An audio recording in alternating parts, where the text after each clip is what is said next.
Okay. So this is a good example of engage. I'm going to be approaching on 6th Avenue. What do I see? French fries. Right. I immediately know what that's about. So if I'm hungry, boom. Okay. You know, I go there. Now, turn around, and I go here, and I see nothing. I mean, I only see from the front. Right. So the chances of me walking by your booth is great. Right. Because there's nothing to engage me. If I look at this gyro, see? Right. Sausage. Now you got a harder job because hunger is a more immediate thing than this concept of humanistic Judaism. Like I'm not walking down the street going, "Oh, my Jewish. Oh, my Jewish." You know. But you know I was funny, huh? You just thought I was a klutz. No, I knew you were funny. Yeah. But anyway, so next time, what I would figure out how to do for, I know you guys don't have a lot of money, it's inexpensively as humanly possible, since you're humanistic, is to figure out a way to get you some visibility. All right. Now, the part you did right was the last, well, actually the education. So the closer you get, you've engaged me. The next thing you want to do is educate me. Okay.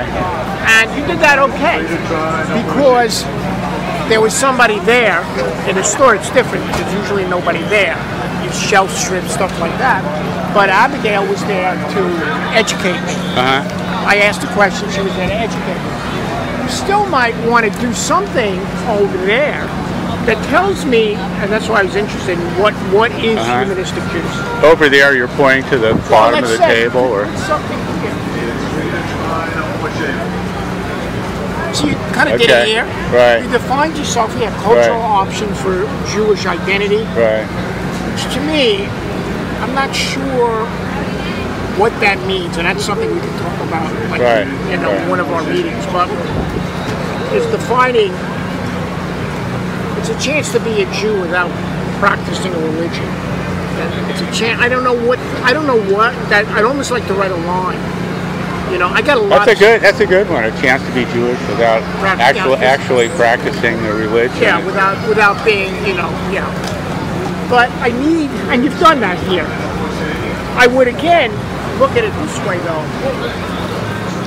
I mean, this is a silly little thing, but even here, you didn't even figure out the size of your sign right. Right. So I mean, but I get it. I mean, cultural option, but I get it. Close enough. You might want to think of little things like taking this sign and not only having it here, but hanging it there. Because look how much easier it is as I'm walking by. I'm walking down 6th Avenue. So I walk down and say, okay. So that's okay. So you're close to there. You got a problem here. This is all nonsense. It distracts from what you're... Yeah, I'm thinking of having some new signage made. It needs to be, look at that. The gyros is blaring. It's so strong. So, I'm not suggesting what about crab sandwich over there? You think that's a good one? Well, they're missing that other thing I talked about, but it's a frontal What sign. other thing? Yeah, I think it has a lot of presence. I mean, I know what it is exactly. Crab sandwich. It couldn't be more. Yeah, I mean, there are things there like this place. I mean, like without anything. You guys. The thing is coming up with the soundbite for humanistic Judaism, which is a rather. You guys got. I'm going to turn this off. I'm tired of holding it up. It's a term that, I mean, I wrote a lot of stuff, and our meeting is going to be very interesting because I actually had a lot of fun doing it. And I'm not going to say anything about it. I would be very curious to see your reaction. It brought up a lot of questions in my mind.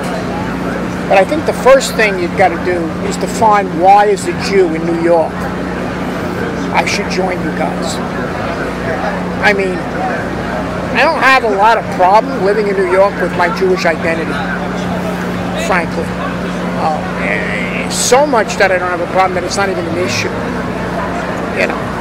I don't seek Jews out a lot. Most of the time I try to avoid them because I like being the only Jew in the room.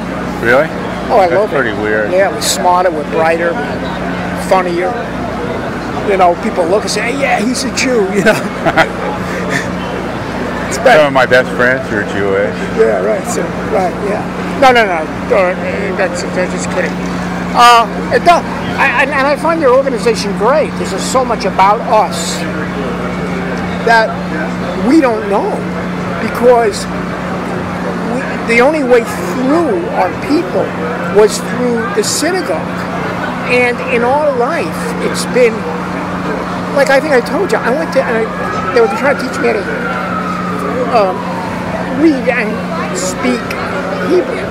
Well, that's okay, but basically for a 12-year-old, it's kind of irrelevant in my life.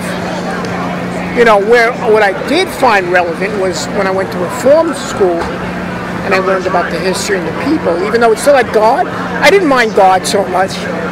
But what interested me really was not God. It was about the people, the stories, and the folklore, and the blah, which is right on. So that's all I got to say. Really. Abigail, thanks. Yeah, again, and I hate to say it, and part of the fact that you have no traffic here is, I think, some of the things that I say. There's nothing really, it's so easy. See, at least in these places here where there's no signage, I see familiar things. So the fact that I see, it looks like DVDs or whatever they are there, I kind of get it, you know, and they interest me. Something about some organization, I'm not quite sure. Right. On,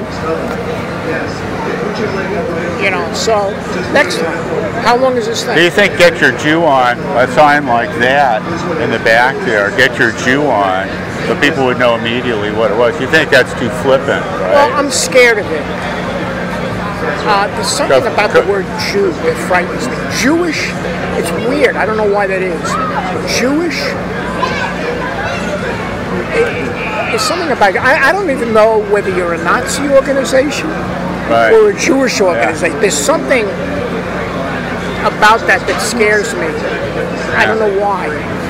I mean, well, it's just like, you know, with black people, nigger is a frightening word. But they use it about themselves, but they have permission to do that. So can a Jew do it about themselves? Yeah. Yeah, but I don't know if you want to do it out in the street. Some people say it's going to be tasteless. Yeah, right, in the street, right. The street might not be the best place. Yeah, so I'm a little, like, worried. Like, I can't use it in the street. You know, when I write the stuff, I use Judaism.